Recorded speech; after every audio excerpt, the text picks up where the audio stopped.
Bismillahirrahmanirrahim. Alhamdulillahirabbil alamin. Wassalatu wassalamu ala al-mab'uts rahmatan lil alamin. Nabiyyina Muhammad wa ala alihi wa sahbihi wa man tabi'ahum bi ihsan ila yaumid din. Amma ba'd.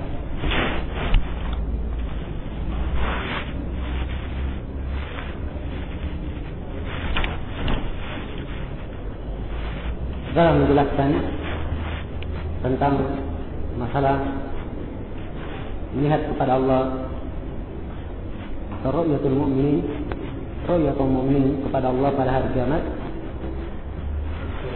Kemudian pengarang mengatakan dalam nazmnya, walaysa bimauludin walaysa biwalidin walaysa lahu shibhun ta'ala al-musabbahu.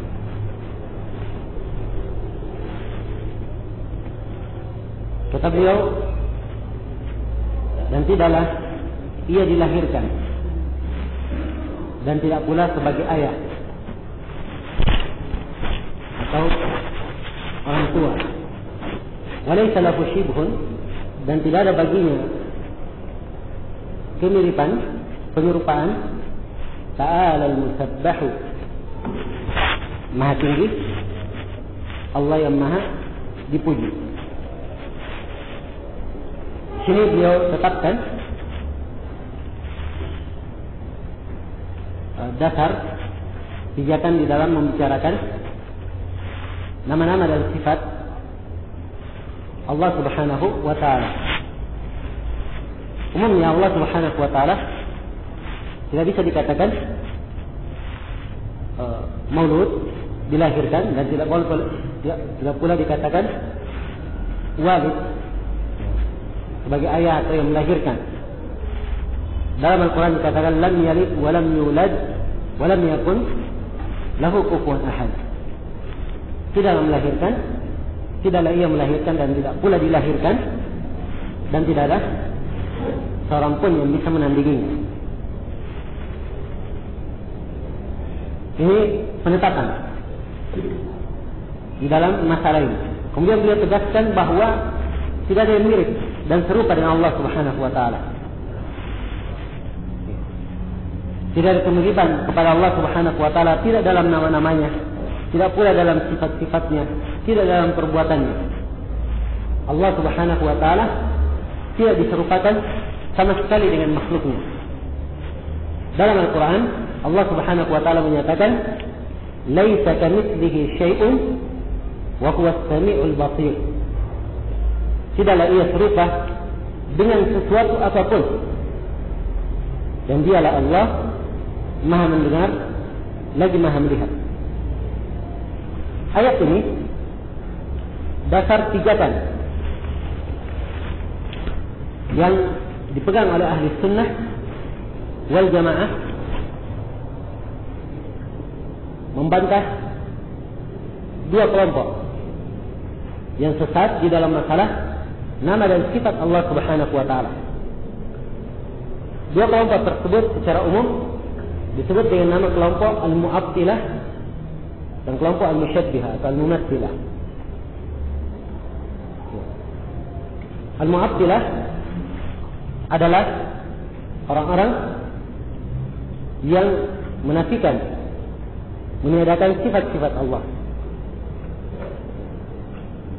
Ada yang meniadakan keseluruhannya, ada yang sebagiannya.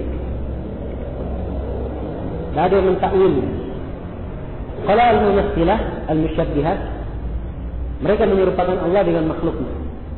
Maka ayat ini seakan-akan bantahan untuk dua kelompok sekaligus. Laisa kamitslihi syai'un, ini bantahan kepada al-musyabbihah yang menyerupakan Allah dengan makhluknya. Dalam ayat dikatakan Allah tidak serupa dengan sesuatu apapun,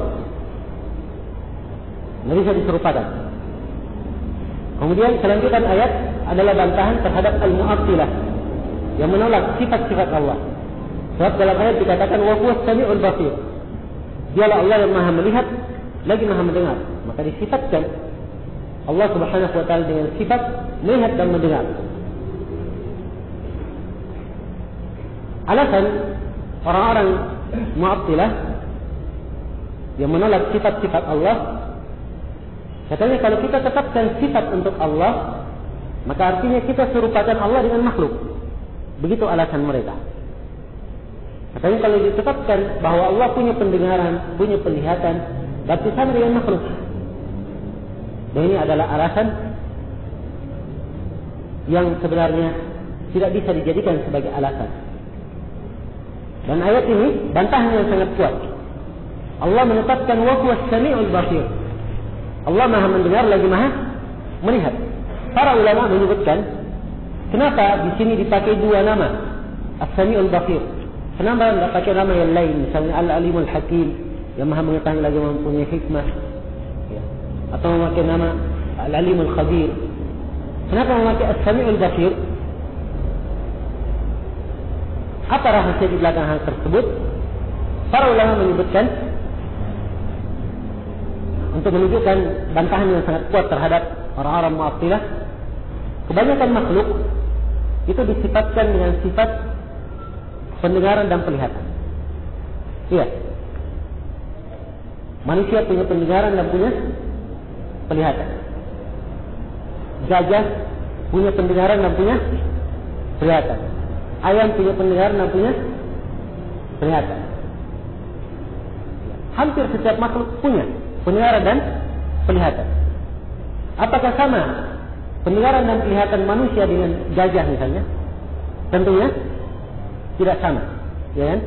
Demikian pula antara sama makhluk yang lainnya, tidak sama antara semut dengan gajah, ya. Kemudian semut dengan burung misalnya, dan lain-lainnya.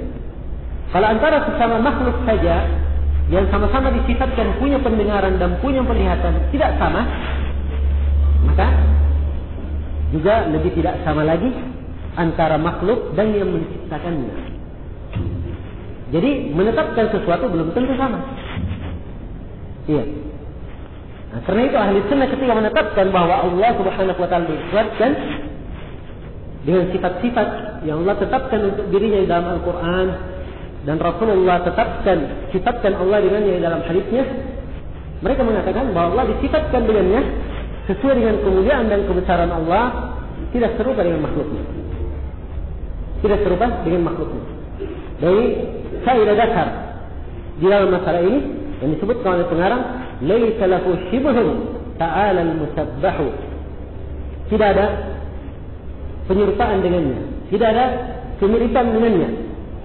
Maha tinggi Allah yang maha dipuji. Dalam Al-Quran dikatakan, laisa kamitslihi syai'un wa huwas samiul basir. Tidak serupa dengan suatu apapun, dan dialah Allah yang maha mendengar dan lagi maha melihat. Hal ta'lamu lahu samia. Apakah kalian mengetahui ada tandingan bagi Allah? Fala taj'alu lillahi andada wa antum ta'lamun. Jangan kalian membuat untuk Allah sekutu-sekutu padahal kalian mengetahuinya.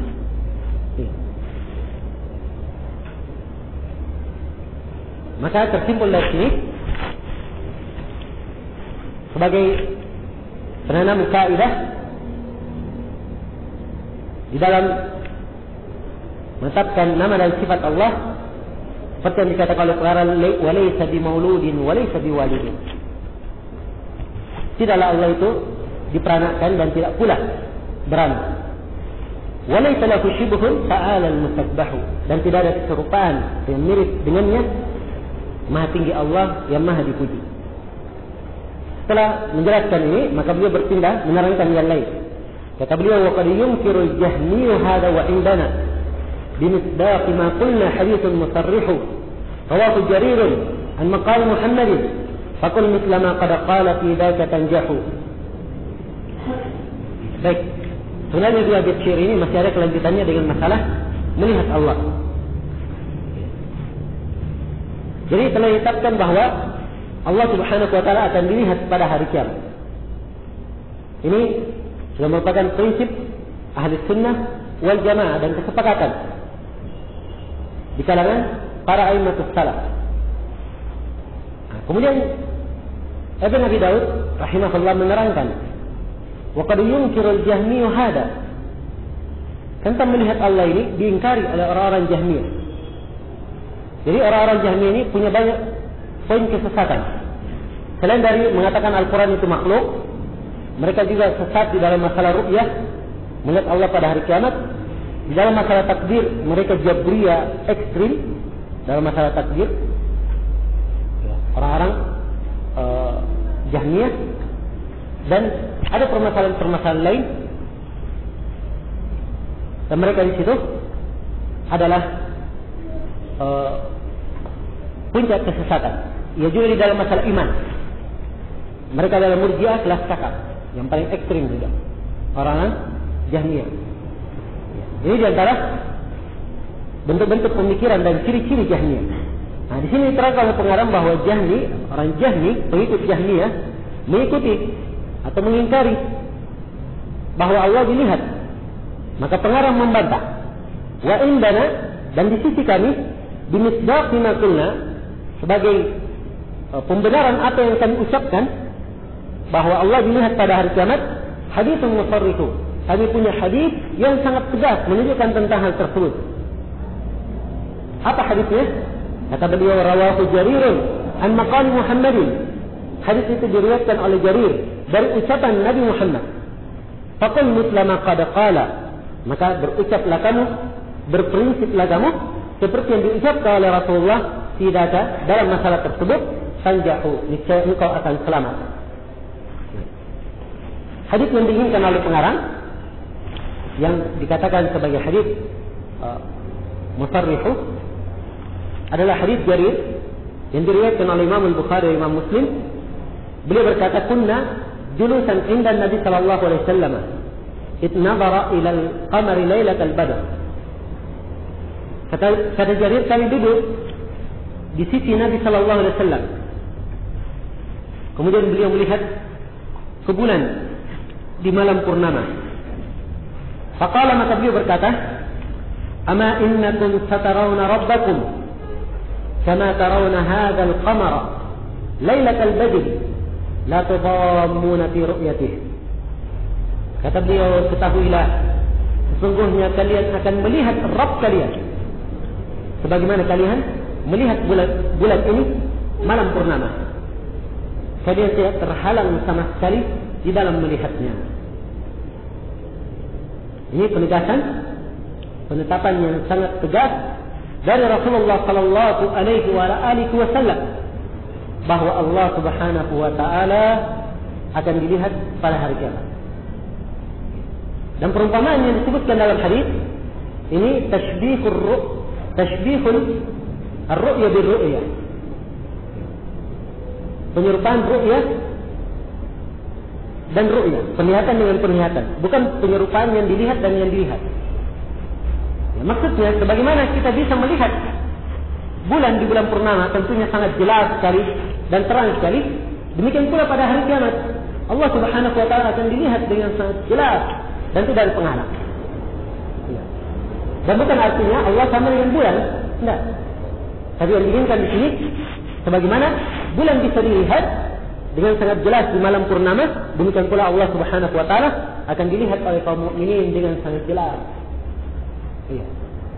Ini di antara dalil-dalil yang menunjukkan tentang hal tersebut. Dan hadis yang menjelaskan tentang ru'yah bahwa Allah akan dilihat pada hari kiamat adalah hadis yang disahihkan oleh para a'immah. Bahkan hadisnya adalah hadis yang mutawatir, dan Syekhul Islam Ibnu Taimiyah sendiri mengatakan, mengomentari hadis tersebut, kata beliau, hadzal hadis min ashahhil ahadits ala wajhil ard. Hadis ini adalah di antara hadis-hadis yang paling sahih di atas muka bumi. Al-mutalaqqa bil qabul, yang diterima dengan penerimaan. Al-mujma'i 'alaiha al-ulama, para ulama sepakat di atasnya. Al-ulama bil hadis wa sa'iru ahli sunnah, yaitu para ulama ahli hadis dan para ulama dan seluruh ahli sunnah, mereka sepakat untuk menetapkan hadis tersebut. Maka tidak ada dalil sama sekali bagi orang-orang yang mengingkari bahwa Allah dilihat pada hari kiamat. Mereka tidak mempunyai dalil yang kuat kecuali hanya sekedar was-was dari syaitan saja. Setelah menguraikan atau menyegarkan penjelasan-penjelasan ini, maka hendaknya setiap muslim berusaha untuk mengingat akan hal ini dan senantiasa menanam perkara tersebut di dalam dirinya sebagai keyakinan bahwa Allah Subhanahu wa taala akan dilihat pada hari kiamat oleh orang-orang yang beriman. Iya. Kemudian setelah menjelaskan tentang masalah ru'yah, dan tentunya pembahasan tentang masalah ru'yah luas dibahas oleh para ulama, ya. Dan globalnya seperti yang saya sebutkan bahwa Allah Subhanahu wa taala akan dilihat pada hari kiamat di dua tempat. Di Arafatul Qiyamah, di Arafat hari kiamat. Arafat itu padang luas. Jadi pada mahsyar pada hari kiamat. Tempat yang kedua adalah di surga. Ini ditunjukkan oleh hadis-hadis yang menjelaskan tentang masalah ini. Kemudian melihat Allah pada hari kiamat, ya, laki-laki maupun perempuan, dari kalangan jin maupun manusia. Panjang ia adalah orang yang beriman pada Allah Subhanahu wa taala, mukmin yang baik, maka insyaallah taala ia akan melihat kepada Allah Subhanahu wa taala pada hari kiamat. Iya. Jadi Allah dilihat pada hari kiamat. Adapun di dunia, maka di dunia Allah Subhanahu wa taala tidak bisa dilihat dalam keadaan terjaga. Ya. Sebab dalam Al-Quran dikatakan innaka lan tarani, sungguhnya engkau wahai Musa tidak akan dapat melihatku. Ini di dunia.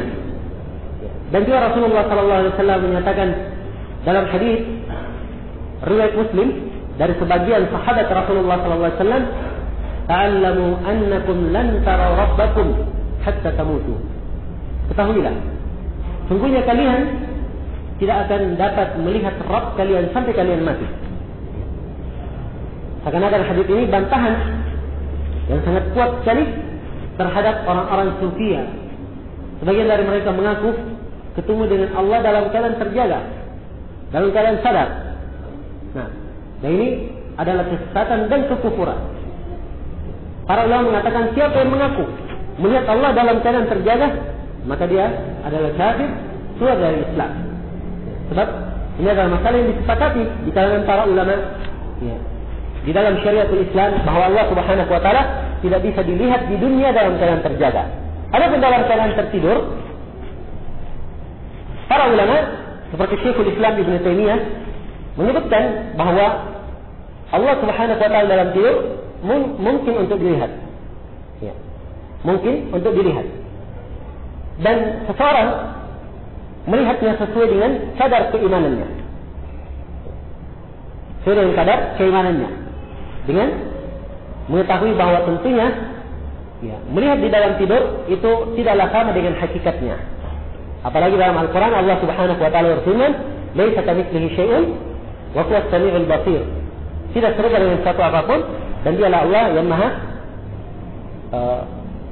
mendengar lagi maha melihat. Jadi mungkin untuk dilihat sesuai dengan kadar keimanan. Maka Nabi sallallahu alaihi wasallam tatkala beliau berada di atas puncak keimanan, beliau berkata, "Ra'aitu Rabbi fi ahsani surah." Saya melihat Rabbku di atas surah bentuk yang paling indah. Ini Nabi sallallahu alaihi wasallam. Ya. Karena itu Syekhul Islam Ibnu Taimiyah menukil ijma' di kalangan para ulama, bahwa para ulama ahli sunnah sepakat Allah mungkin dilihat di dalam tidur. Sepakat di kalangan para ulama ahli sunnah, tidak ada yang menyelisih kecuali orang-orang Jahmiyah tentang masalah ini. Dan demikian pula, ya, fatwa tentang mungkinnya Allah dilihat dalam tidur, ya, diucapkan oleh Syekh Abdul Aziz bin Baz, Syekh Ibnu Utsaimin, Syekh Muqbil, Syekh Abdul Aziz Ar-Rajihi, Syekh Talib bin Abdul Aziz Al-Syekh, dan lain-lainnya dari para ulama yang terkenal sekarang, ya, yang merupakan panutan bagi umat di zaman sekarang ini. Ya, semuanya memberikan fatwa tentang mungkinnya Allah Subhanahu wa taala dilihat di dalam tidur, menunjukkan tidak ada perselisihan di kalangan para ulama di dalam masalah ini. Jadi betul dirinci tentang masalah-masalah yang berkaitan dengan melihat. Jadi melihat Allah pada hari kiamat adalah kemuliaan bagi orang yang beriman. Adapun di dunia, kalau yang terjaga, maka tidak ada yang bisa melihat Allah Subhanahu wa taala dalam keadaan terjaga, tersadar, tidak tidur. Adapun dalam keadaan tidur, maka Allah Subhanahu wa taala mungkin untuk dilihat sesuai dengan kadar keimanan seseorang, dan tentunya diyakini bahwa Allah Subhanahu wa taala tidak serupa dengan sesuatu apapun. Iya. Kemudian setelah itu dikatakan oleh pengarang dalam bait yang nomor ke-10, di syair nomor 10. Kata beliau, wa qad yunkiru al-Jahmiyyu aydan yaminahu wa kilta yadayhi bil fawadil tanfahu. Dan orang-orang Jahmiyah juga mengingkari tangannya, dan kedua tangannya bil fawadil tanfahu, dengan al-fawadil. Fawadil keutamaan, kebaikan.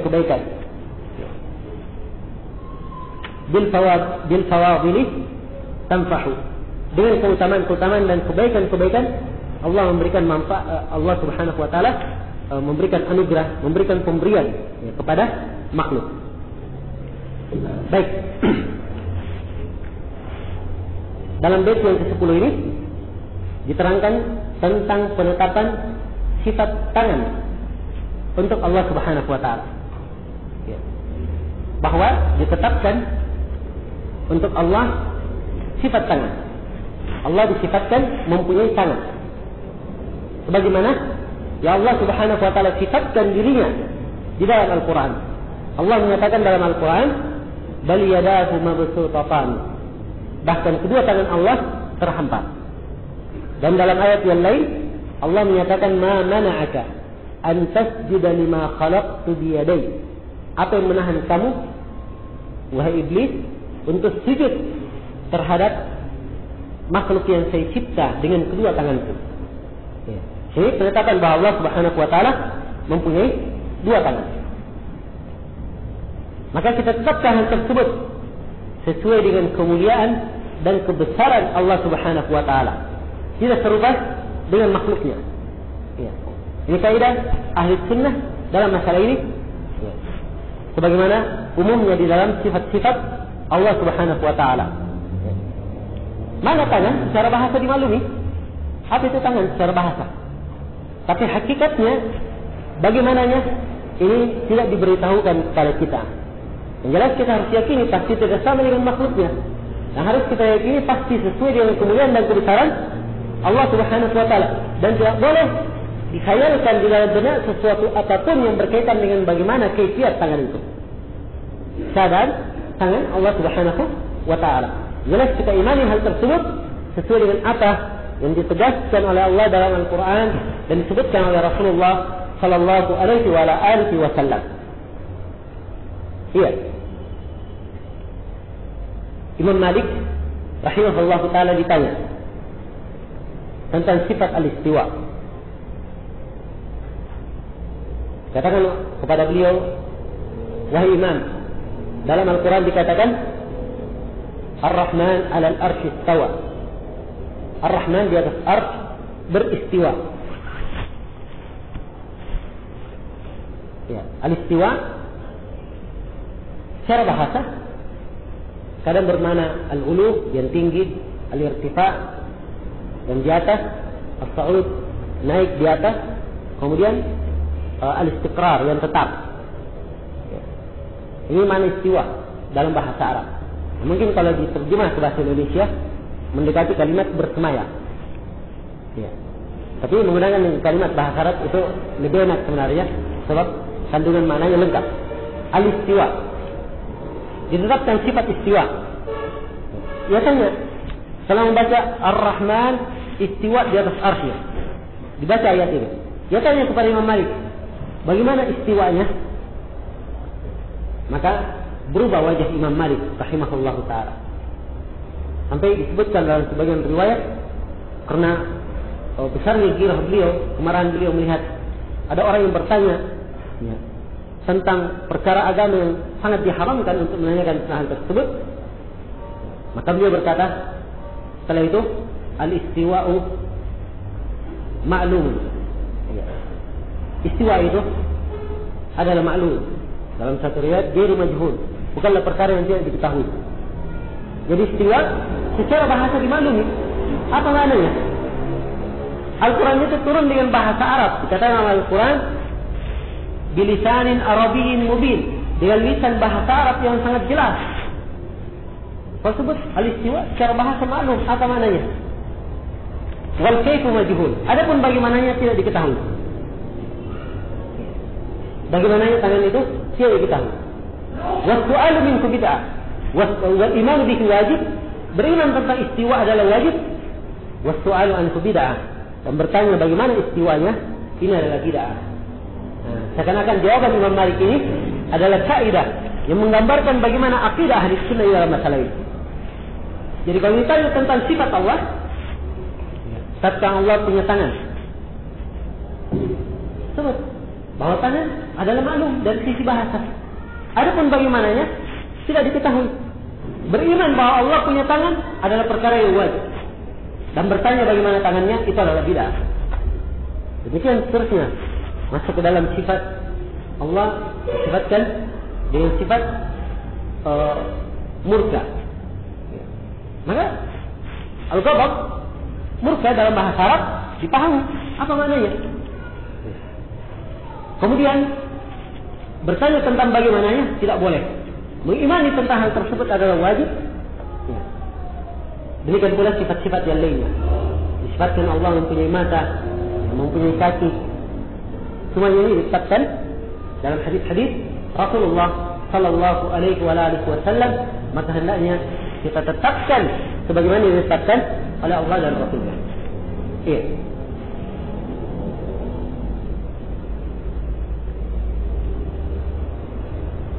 Dikatakan oleh beliau wakil sayyidaihi, dan kedua tangan Allah.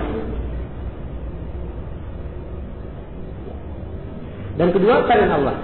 Di sini pengarang seakan-akan beliau mengisyaratkan bahwa Allah punya dua tangan, dan dua tangannya dua-duanya adalah kanan. Kedua tangan Allah dua-duanya adalah kanan. Hal tersebut diterangkan dalam sebagian hadis diriwayatkan oleh Imam Muslim dari Abdullah ibn Amr ibn As. Rasulullah Sallallahu Alaihi Wasallam menyatakan, "Wakilta yadaihi yamin." Dan kedua tangan Allah adalah kanan. Maka ini tegas menunjukkan bahwa kedua tangan Allah adalah kanan. Kita tetapkan sebagaimana adanya. Adapun dalam riwayat Muslim, dalam riwayat Muslim disebutkan Allah mempunyai, dikatakan pada hari kiamat, Allah berfirman, "Anal maliku anad dayyan." Saya adalah yang maha berkuasa. Anal maliku, bukannya enggak ada ad-dayyannya. Anal maliku, saya adalah yang maha berkuasa. Kemudian disebutkan bahwa Allah menggenggam langit dengan tangan kanannya dan menggenggam bumi dengan tangan kirinya. Disebut begitu, dengan tangan kiri. Sebagian para ulama mengatakan bahwa Allah mempunyai dua tangan, tangan kanan dan kiri. Namun riwayat Muslim ini dikritik oleh Imam Ad-Darqutni. Dikritik oleh Imam Ad-Darqutni dari sisi periwayatan, dan Syekh Mukbil di dalam tahqiq beliau terhadap tatabbu, beliau juga cenderung menguatkan kritikan dalam artian penyebutan kalimat kiri itu adalah lemah di dalam riwayat Muslim. Yang benarnya adalah riwayat kilta yadayhi yamin. Dua tangan Allah adalah kanan. Ya. Ini yang menjadi kesimpulan di dalam masalah ini. Maka kita tetapkan Allah Subhanahu wa taala mempunyai tangan. Sebagaimana Allah menetapkan untuk dirinya. Tidak boleh ditawil, dipalingkan maknanya. Dikatakan bahwa tangan artinya kemampuan. Ya. Atau tangan artinya kekuatan. Ya. Bukan itu yang diinginkan, tetapi ditetapkan sebagaimana hakikatnya. Allah mempunyai tangan, tetapkan Allah mempunyai tangan. Ya. Tangan secara bahasa dimaklumi, pengertian secara bahasa. Adapun hakikat bagaimananya, kita tidak diberi ilmu tentang hal tersebut. Iya. Ya, kalau kita melihat seperti sifat-sifat ini, Allah mempunyai tangan, atau sifat yang lain Allah mempunyai kaki, kemudian punya mata. Iya. Kita melihat kelompok ahlul bidah yang kita sebutkan tadi, al-mu'attilah dan al-mumatsilah, mereka menolak hal ini. Dan sebenarnya setiap dari kelompok al-mu'attilah juga telah melakukan tamtsil, dan mumatsilah juga melakukan ta'til. Jadi semuanya kena. Atau kita buat lebih rinci, ahli sunnah kaidahnya isbat bila tamtsil, tanzih bila ta'til. Kaidah ahli sunnah menetapkan tanpa menyerupakan.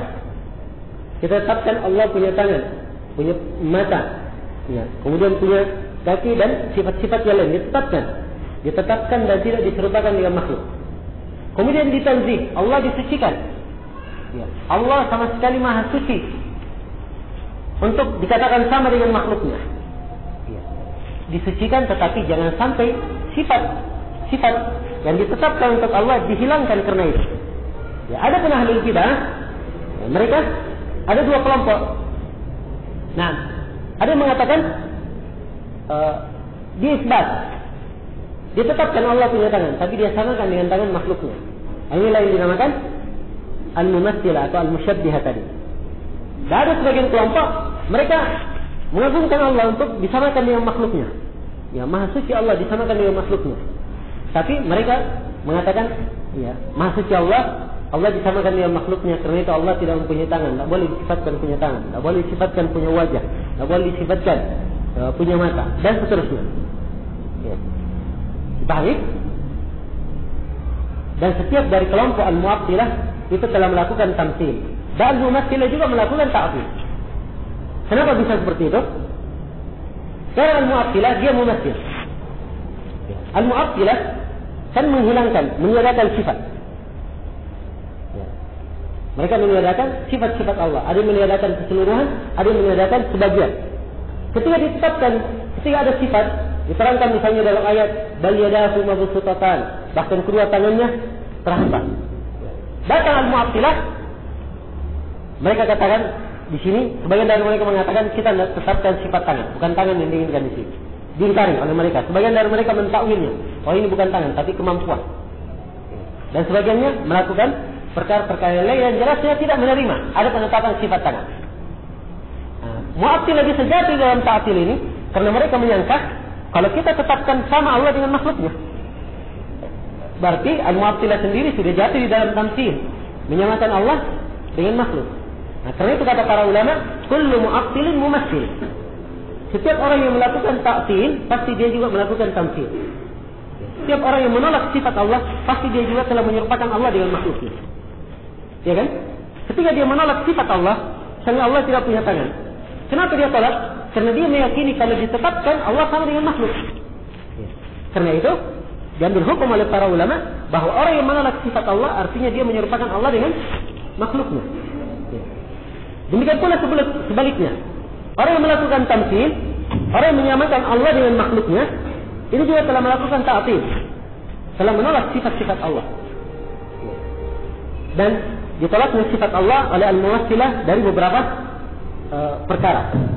Yang pertama, ketika orang-orang yang menyamakan Allah dengan makhluknya, orang-orang yang menyamakan Allah dengan makhluknya, mereka menyamakannya.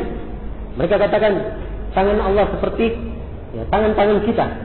Maka ini artinya mereka telah meniadakan dan telah menolak sifat Allah, sifat tangan yang hakiki sesuai dengan kemuliaan dan kebesaran Allah tidak sama dengan makhluknya. Ya kan? Berarti mereka telah menta'til sifat Allah di sini. Mereka ta'til sifat Allah dan mereka samakan dengan sifat makhluk. Berarti jatuh juga mereka ke dalam ta'til. Ya. Dan mereka juga dikatakan ta'til karena menta'til nas-nas yang berkaitan dengan sifat. Ya. Menta'til nas-nas yang berkaitan dengan sifat Allah yang tangan tersebut yang tertera atau sifat yang tertera di dalam nas itu sesuai dengan kemuliaan dan kebesaran Allah. Ya. Dan juga sekaligus mereka telah menolak dan mengingkari firman Allah seperti laisa kamitslihi syai' wa huwa as-sami'ul basir. Allah itu tidak serupa dengan suatu apapun dan dialah Allah yang Maha mendengar lagi Maha melihat. Jadi faedah dalam masalah ini yang menyelisihi ahli sunnah di dalam masalah asma wa sifat ada dua kelompok, al-mu'attilah dan al-mumatsilah atau al-musyabbihah. Ya, kaidahnya setiap mu'attil pasti musyabbih dan setiap musyabbih pasti mu'attil. Ya. Ini kaidah yang bisa kita petik. Sebenarnya kalau dipahami ini akan banyak membuka tira-tira yang kelihatannya agak rumit dipahami, berkaitan dengan beberapa pemikiran orang-orang yang menyimpang dalam masalah ini. Dan terus terang, ini termasuk masalah yang perlu diketahui oleh kaum muslimin di Indonesia. Sebab mazhab Asy'ariyah tersebar di Indonesia dan menjadi kurikulum tersendiri dalam madrasah-madrasah kita di sekolah-sekolah umum. Yang ditetapkan adalah sifat wajib, sifat sujud, ya, dan seterusnya. Ini dari keyakinan orang-orang Asy'ariyah. Ya. Sifat-sifat yang ditetapkan oleh Allah tidak terbatas pada 7 saja, seperti yang dikatakan oleh orang-orang Asy'ariyah. Ya. Nah, dan juga tidak dikatakan terbatas 8 saja, seperti yang dikatakan oleh orang-orang Maturidiyah. Atau tidak dikatakan seperti orang-orang Jahmiyah. Al-Jahmiyah semuanya, nama dan sifat Allah semuanya tidak ada yang sisa. Mereka hanya menetapkan sifat wujud saja. Allah itu maha ada saja. Selain dari itu tidak ada penciptaan. Ya. Kalau orang-orang Mu'tazilah, nama dia tetapkan, sifat dia tolak. Jadi Allah diberi nama As-Sami, yang maha mendengar. Maha mendengar tapi tidak punya pendengaran. Ya. Al-Basir, yang maha melihat tapi tidak punya penglihatan. Ya. Kalau orang-orang Al-Asy'ariyah, mereka mengatakan kita tetapkan sifat Allah 7 saja. Maturidiyah tambah lagi 1, ya, kullabiyah semisal dengan itu. Ya. Ini pemikiran orang-orang aneh. Nah, demikian bentuk pemikirannya. Karena itu orang-orang Jahmiyah disifatkan oleh para ulama, orang-orang Mu'attilah dan Jahmiyah disifatkan oleh para ulama bahwa orang Jahmiyah itu menyembah sesuatu yang tidak ada. Ya kan? Sebab Allah disifatkan, Allah tidak disifatkan oleh mereka dengan sifat apapun. Artinya sesuatu yang tidak ada. Dan al-mumatsilah, kata para ulama, mereka menyembah patung. Sebab Allah disamakan dengan makhluknya. Nah, dan ini semuanya adalah kesesatan yang benar di dalam masalah ini, bahwa nama-nama dan sifat-sifat Allah Subhanahu wa taala kita tetapkan untuk Allah sebagaimana Allah tetapkan untuk dirinya dalam Al-Quran dan Rasulullah tetapkan untuk Allah di dalam haditsnya. Kita tetapkan nama-nama dan sifat tersebut untuk Allah sesuai dengan kemuliaan dan kebesaran Allah, dengan keyakinan pasti bahwa Allah tidak serupa dengan makhluk. Ini global di dalam masalah ini. Setelah menjelaskan tentang sifat tangan Allah Subhanahu wa taala, beliau berpindah menjelaskan tentang masalah an-nuzul, sifat an-nuzul. Kata beliau, wa qul yanzilul jabbaru fi kulli lailatin bila kayfin jalla al-wahid al-mutamaddahu ila tabaqid dunya yamunnu bi fadlihi fatufarraju abwab as-sama'i wa tuftahu yaqulu ala mustadhkirun yalqa ghafira wa mustamnihun khairan wa rizqan fayumnahu fawadaka qaumun la yuraddu hadithuhum ala khaba qaumun kadzabuhum wa qubbihu. Kata beliau, dan katakanlah, yanzilu jabbar, Allah yang maha perkasa al-jabbar, yanzilu fi kulli lailatin, turun pada setiap malam, bila kaifin, tanpa ada pembagaimanaan, jalla al-wahidu al-mutamaddahu, maha agung, Allah yang maha satu, lagi maha dipuji.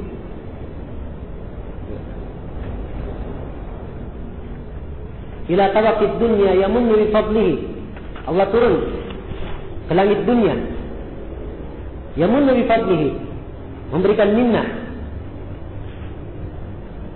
Nah, tabaq arti asalnya adalah kita, penutup. Jadi penutup dunia. Yang diinginkan yang penutup di sini lagi, langit dunia. Ila tabaqid dunya yamunnu bi fadlihi, ke langit dunia, memberikan minnah, ya, memberikan pemberian sesuai dengan keutamaannya. Fatufarraju abwabus sama'i wa tuftahu, maka dibukalah atau dilapangkanlah pintu-pintu langit, wa tuftahu, dan dibuka. Iya. Nah, yaqulu, ya Allah ketika turun Allah berfirman, ala mustaghfirun yalqa ghafira, tidakkah ada orang yang memohon ampun maka dia akan mendapat pengampunan, wa mustamnihun khairan wa rizqan fayumnahu, dan orang yang meminta kebaikan Mustamnih meminta, orang yang meminta. Khairan kebaikan, warisqan dan rezeki, fayumnahu, dia akan diberi. Rawadzaka qaumun la yuraddu hadithuhum. Ini diriwayatkan oleh satu kaum yang tidak ditolak hadisnya. Ala khaba qaumun kadzabuhum wa qubbihu. Ya, ketahuilah. Kata beliau, ketahuilah atau betapa celaka. Ya. Ketahuilah betapa celaka satu kaum yang mendustakan mereka, wa qubbihu, dan sungguh mereka telah dijelekkan.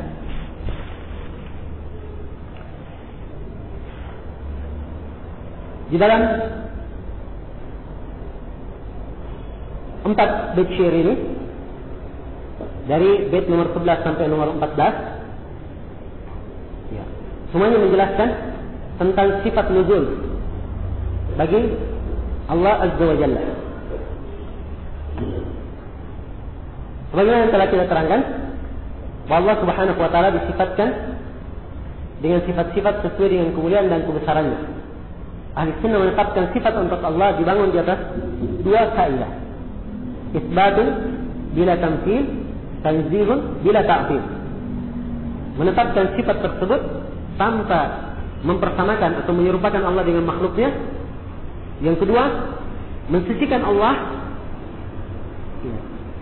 Allah dari segala kejelekan dan keserupaan tanpa menolak sifat tersebut. Ini kaidah ahli sunnah dalam menetapkan sifat. Jika kita tetapkan sifat-sifat Allah sesuai dengan kemuliaan dan kebesaran Allah, pasti tidak serupa dengan makhluk. Diterangkan di sini tentang sifat an-nuzul, bahwa Allah Subhanahu wa taala disifatkan dengan sifat turun. Ya. Disifatkan dengan sifat turun, yaitu turun ke langit dunia. Ini diterangkan dalam sebagian hadis bahwa diriwayatkan dalam riwayat Bukhari dan Muslim, Rasulullah sallallahu alaihi wasallam bersabda, "Yanzilu Rabbuna ila as-sama'i dunya kulla lailah hatta yabqa thuluthul lail al-akhir." Rabb kita turun ke langit dunia pada setiap malam, kata Nabi. Sampai turun setiap malam tatkala tersisa sepertiga malam terakhir. Kemudian Allah berfirman, "May yad'uni fa astajibu lah." Siapa yang berdoa kepadaku, saya akan kabulkan untuknya. Wa may yas'aluni fa u'tihi. Siapa yang meminta kepadaku, saya akan beri untuknya. Wa may yastaghfiruni fa aghfir lahu. Siapa yang memohon ampun kepadaku, maka saya akan ampuni untuknya. Ini hadis kalau didengar dan dibaca oleh orang-orang yang beriman, hatinya menjadi sejuk dan mereka mengambil faedah keimanan dalam hadis ini, yaitu rahmat Allah Subhanahu wa taala. Ya, Allah mengkhususkan orang-orang yang bangun di sepertiga malam terakhir, seperdua malam terakhir dalam satu riwayat, dan sebagian riwayat apabila sudah berlalu sepertiga malam. Ya. Pada malam itu, sepertiga malam terakhir Allah turun ke langit dunia. Dan Allah berfirman, siapa yang berdoa, saya kabulkan. Siapa yang bermohon, meminta, saya akan berikan. Siapa yang mohon ampun, akan diampuni oleh Allah Subhanahu wa taala. Ya. Ini kita yakini dan kita imani sebagai orang yang beriman. Yang celaka di dalam masalah ini, kalau mendengar hadis ini, adalah orang-orang yang menolak sifat-sifat Allah. Jika disebutkan Allah turun ke langit dunia, langsung main pikirannya yang rusak. Turun, bagaimana bisa dikatakan turun? Iya. Nah, demikianlah. Ya. Dari sini juga kita mengetahui betapa pentingnya berpegang dengan Al-Quran dan Sunnah. Dan akal itu kalau dipakai untuk menghukumi nas akan merusak segala sesuatu. Iya. Ditetapkan Allah Subhanahu wa taala turun sebagaimana Allah tetapkan dalam diri. Allah tetapkan hal tersebut di dalam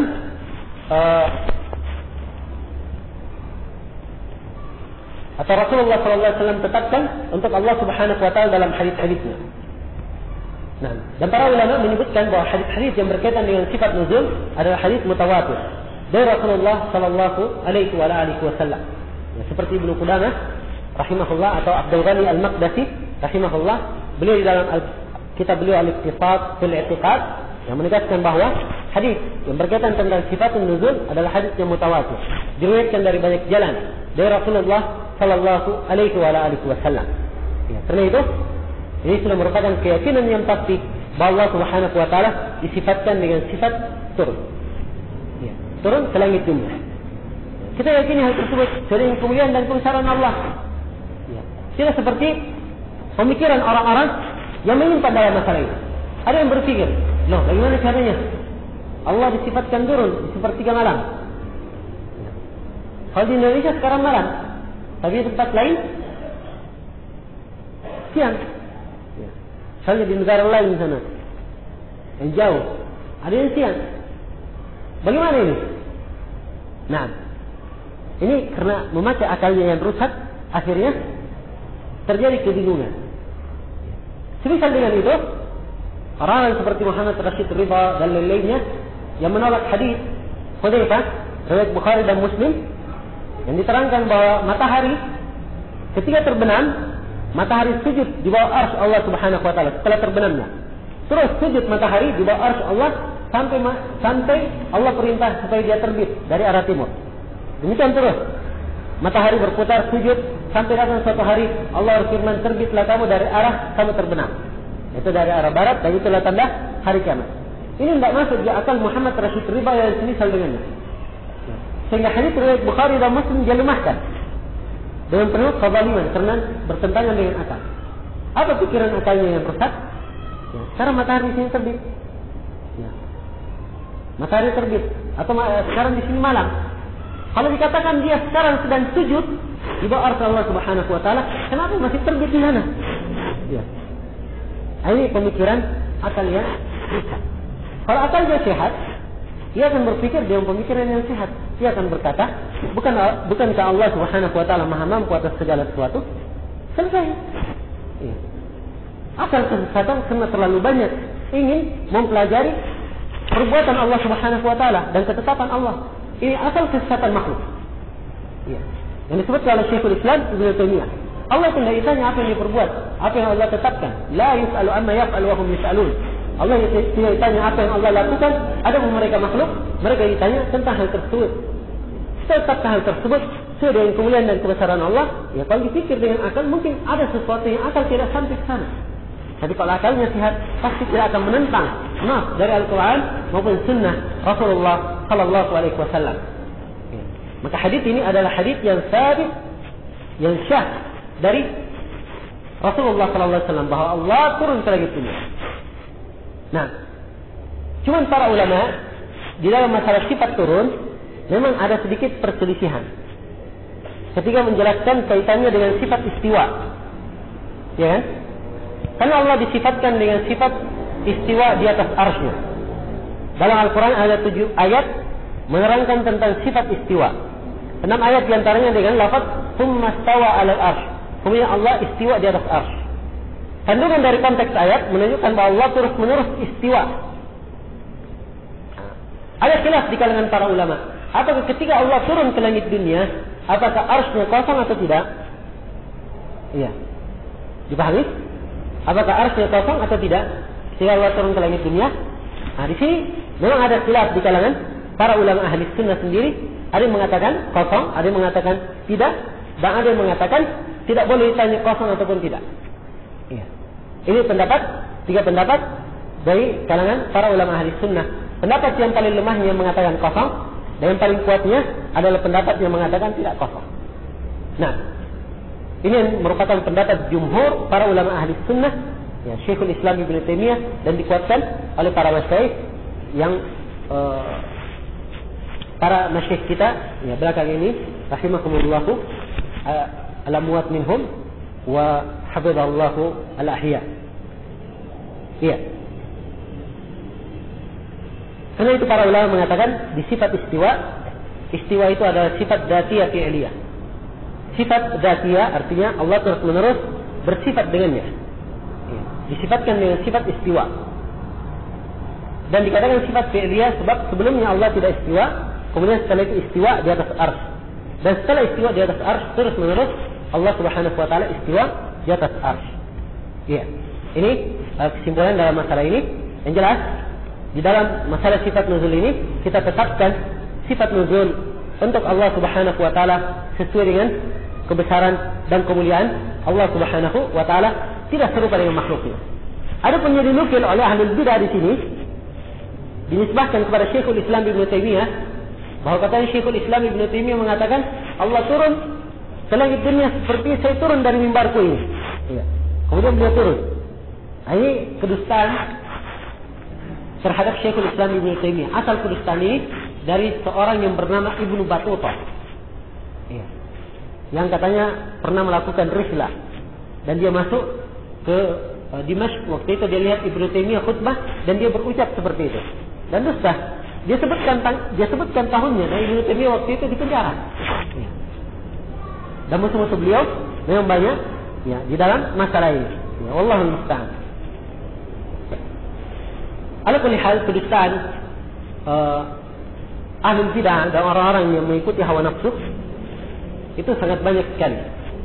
Ya, asalnya karena seperti yang dikatakan oleh para ulama, seorang ahli bidah kalau sudah bangkrut dalil, ya tidak punya argumen lagi, maka mereka pun cari hal-hal yang kadang hal tersebut adalah hal yang hina, mereka pakai juga. Iya. Wallahul musta'an.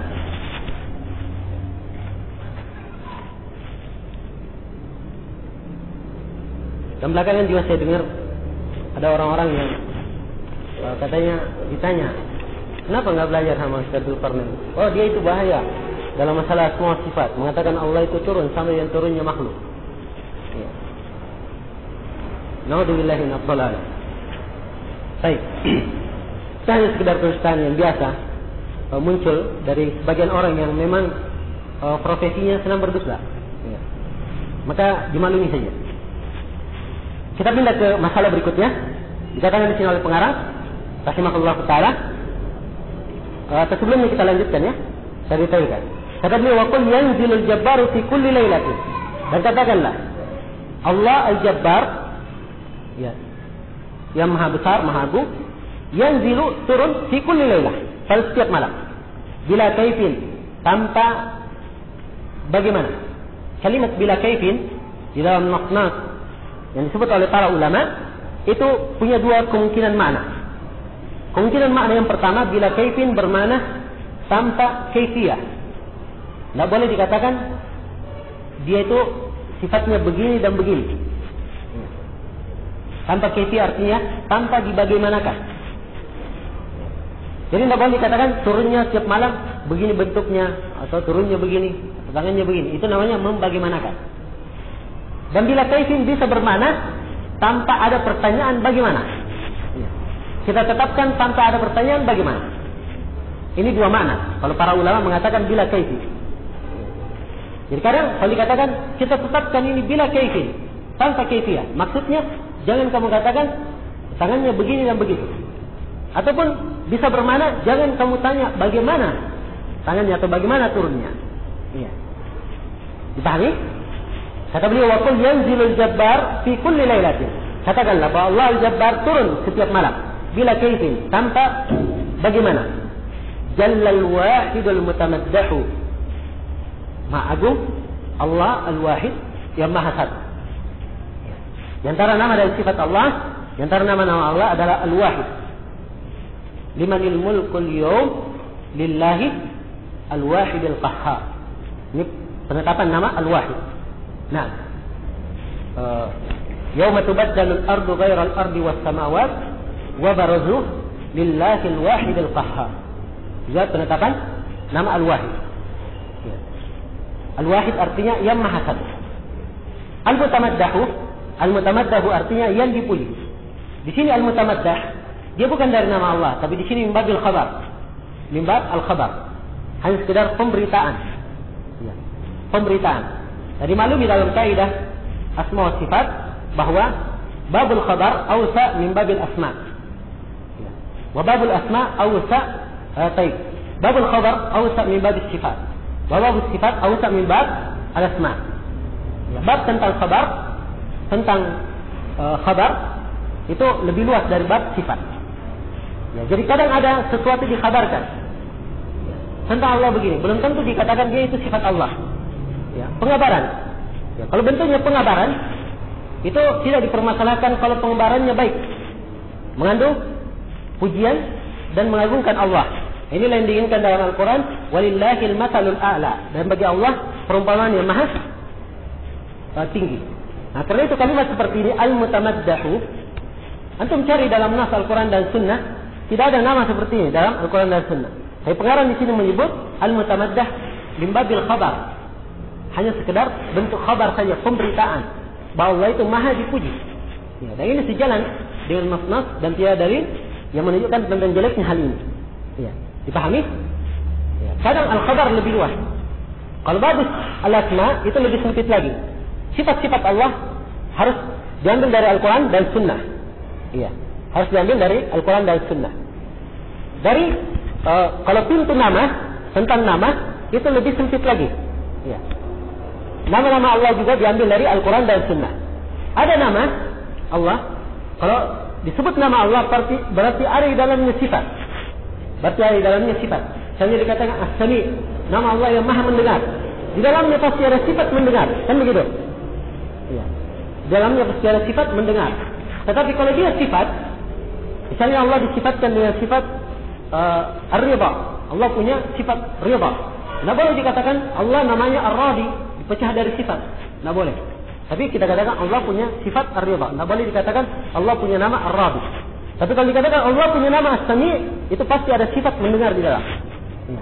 Karena itu dikatakan oleh para ulama bahwa bab tentang sifat itu lebih luas dari bab tentang nama, asma Allah Subhanahu wa taala. Dan babul khabar lebih luas dari bab al-asma. Jadi turun, ya, dikatakan turun pada setiap malam. Ya. Kemana? Dikatakan oleh pengarang di sini ila tabaqid dunya, ke langit dunia. Yamunnu bi fadlihi. Allah memberi minnah, memberi keutamaan. Ya. Memberikan pemberian dengan keutamaannya. Fatufarraju abwaabus samai wa tuftahu. Maka dibukalah, ya, atau dilapangkanlah pintu-pintu langit dan dibuka.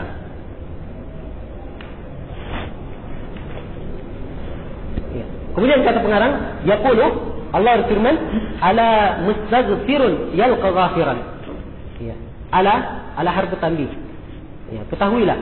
Ya. Atau adakah mustaghfirun, orang yang memohon ampun, yalqa ghafiran, ia akan mendapati yang mengampuninya. Maksudnya, kalau dia memohon ampun, pasti Allah Subhanahu wa taala pasti mengampuninya. Wa mustannihun khairan wa rizqan fayunnahu. Ada seorang yang memohon kebaikan atau memohon rezeki, Allah akan memberikannya. Ya. Ini penjelasan tentang hadis an-nuzul. Kemudian beliau tegaskan, rawadaka qaumun la yuraddu hadithuhum.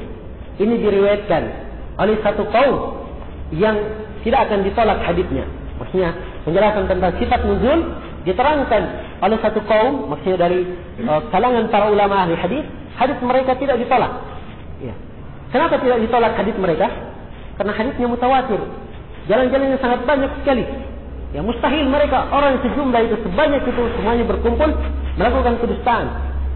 Nah, Ibnu Qayyim dalam Shawaiqul Mursalah menyebutkan bahwa yang meriwayatkan tentang hadis an-nuzul itu sekitar 28 orang sahabat. Ya kan? 28 orang sahabat. 28 orang sahabat ini tidak bisa ditolak hadisnya. Mustahil. Semua 28 orang sahabat bersalah. Apalagi kalau dikatakan berdusta. Iya. Karena itu kata pengarang, beliau menegaskan khaba qaumun kadzabuhum wa qubbihu. Ketahuilah, ya, betapa celakanya satu kaum yang mendustakan mereka. Dan ketahuilah bahwa kaum yang mendustakan mereka ini adalah qubbihu. Mereka akan dihinakan, akan direndahkan. Nah,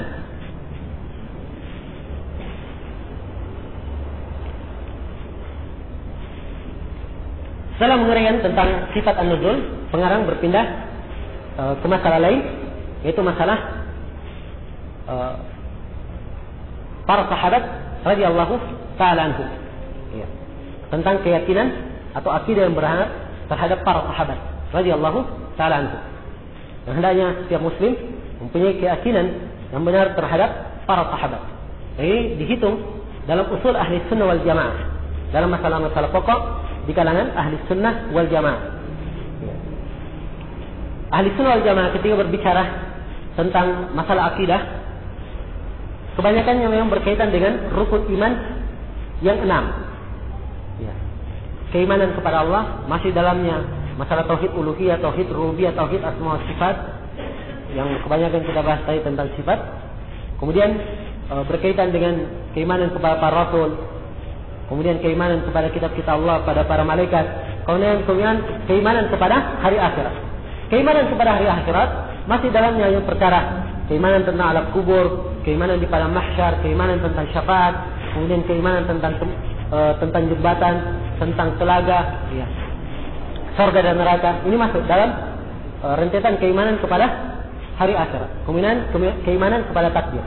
Selain berbicara tentang rukun iman yang 6, ahli sunnah wal jamaah juga membicarakan tentang masalah-masalah. Yang masalah-masalah ini merupakan ciri pembeda antara ahli sunnah dengan yang lainnya. Ciri pembeda sebab masalahnya adalah masalah pokok, ditunjukkan oleh dalil syar'i. Ahli sunnah menyelisih ahli bidah dalam masalah tersebut. Contoh seperti permasalahan tentang para sahabat, sikap terhadap para sahabat. Memang bukan dari rukun iman yang 6, tapi disebut oleh para a'immah sebab ini pembeda antara ahli sunnah dan ahli bidah.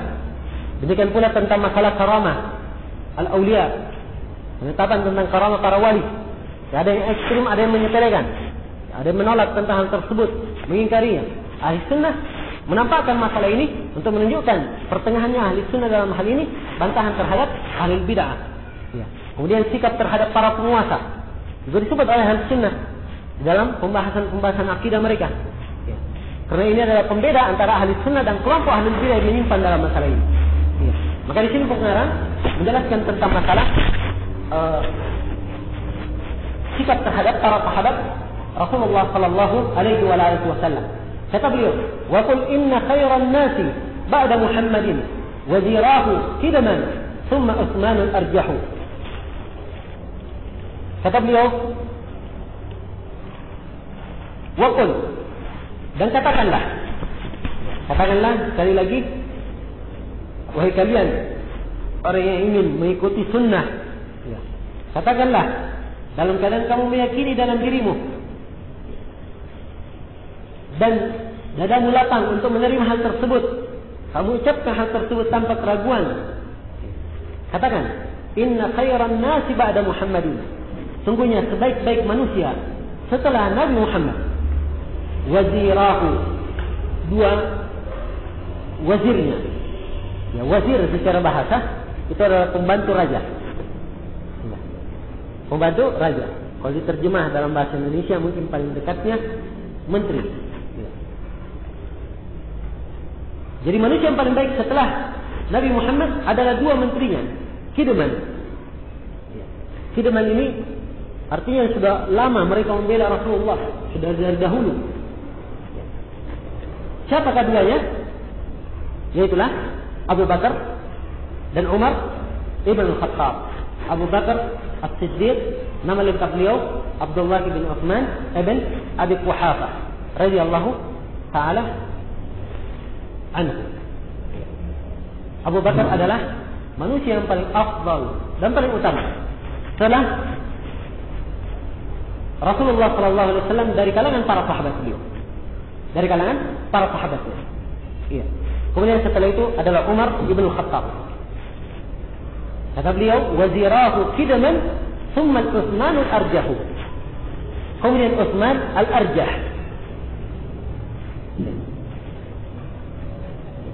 Nah, al-arjah artinya yang paling rajih, yang paling afdal, yang paling kuat. Nah, di sini pengarang menyebut dengan kalimat al-arjah seakan-akan mengisyaratkan bahawa pada Utsman ada khilaf. Ya. Atau kemungkinan lain boleh menekankan hal ini bagi bantahan terhadap kelompok ahlul bidah dalam masalah ini. Perlu diketahui bahawa susunan manusia yang paling baik dari kalangan para sahabat Rasulullah adalah 4 orang khulafa ar-rasyidin. Abu Bakar kemudian Umar, ini sepakat ahli sunnah, tidak ada perselisihan.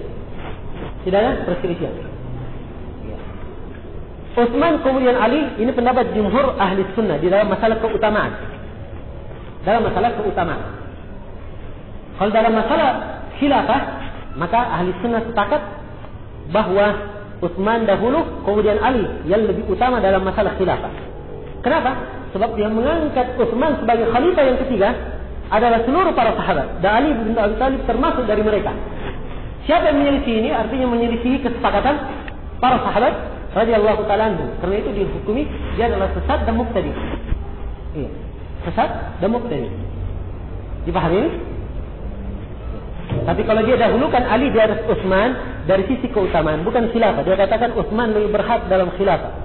Tapi dalam sisi keutamaan Ali lebih banyak keutamaannya. Ya, mungkin dia lihat hadis-hadis tentang keutamaan Ali lebih banyak, dia katakan Ali lebih banyak.